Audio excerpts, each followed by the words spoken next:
What we're going to learn about today are two new vocabulary words that we can use to describe a variety of both physical and chemical changes. And those are called exothermic and endothermic changes.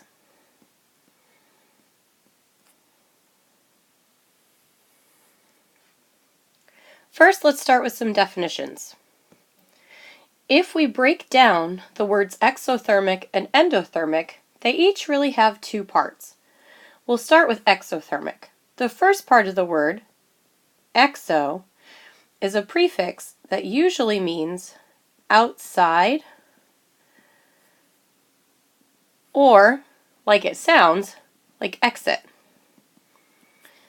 Things that mean outside, like an exoskeleton on a bug, means the bug wears its skeleton on the outside, or an exit is a place that you exit the building or leave the building.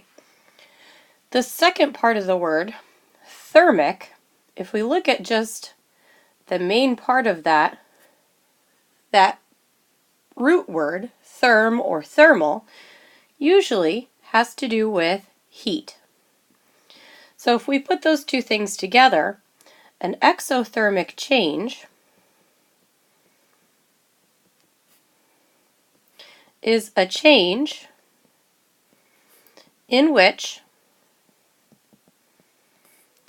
heat, which we know is a form of energy, so we'll put a capital E here, is given off or taken out of something.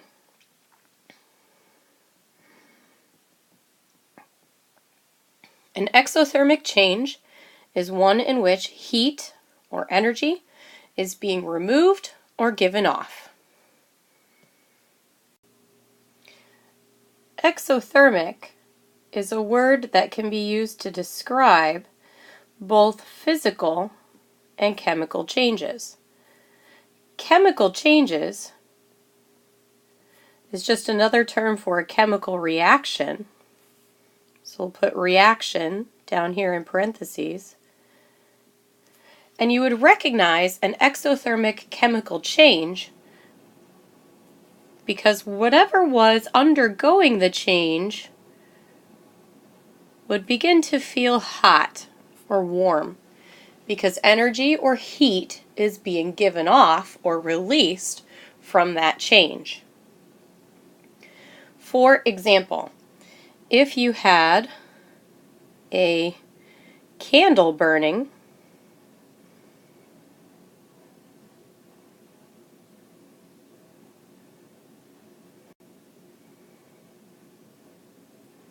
like this one, this candle flame is giving off heat energy. You can feel that the surrounding area is getting warm. So a chemical change that's exothermic can be recognized because it's getting warm, it's feeling hot. Exothermic can also be used to describe some physical changes. So you would recognize an exothermic physical change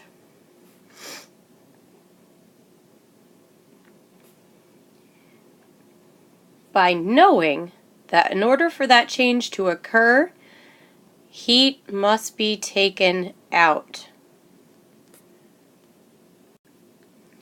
For example, if you are going to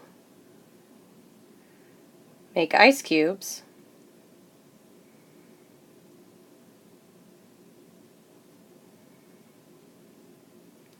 you would have to freeze that water. You do that by putting the ice cubes in the freezer. And the freezer removes the heat from the water and allows it to freeze and turn into ice. Now let's look at the word endothermic. we can break apart this word just like we did exothermic. Endo is a prefix that usually means inside.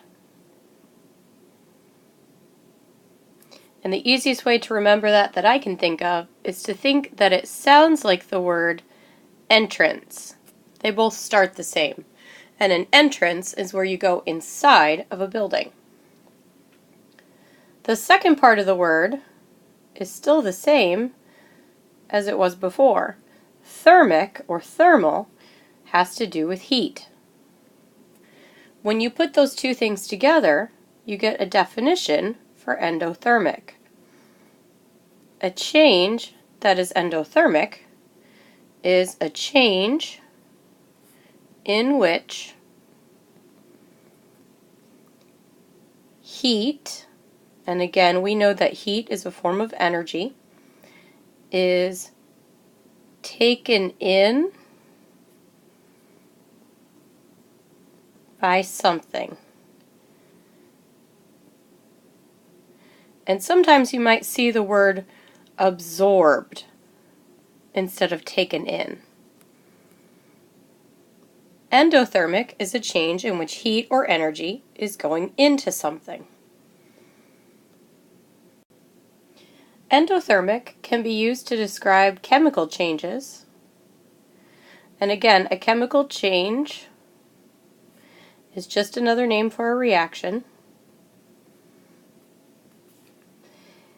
An endothermic chemical change is one that would feel cold. So you might be mixing a couple of things together and then that feeling would be cold. The beaker or the test tube would feel cold. So without going into too much detail here, we'll say we have a chemical and we're going to put it into a beaker of water. And then, as a result, that beaker, or the contents of that beaker, begin to feel cold. Brr, cold.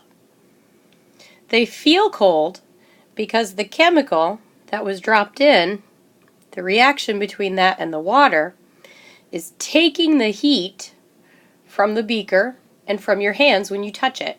It's taking the heat from your hands and absorbing it into itself.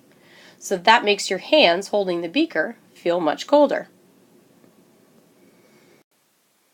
Endothermic can also be used to describe physical changes.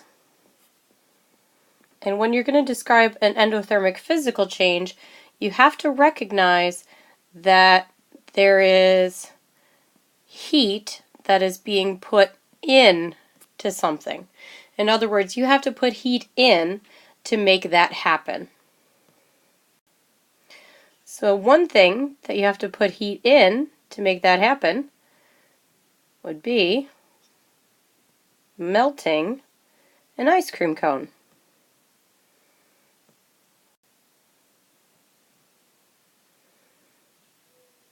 So here's our ice cream cone.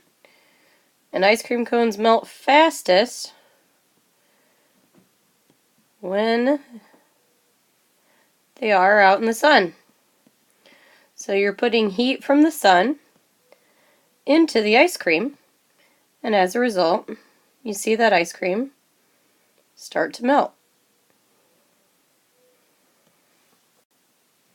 Hopefully you can think of some more examples of endothermic and exothermic changes, but that's all that we need to learn for today.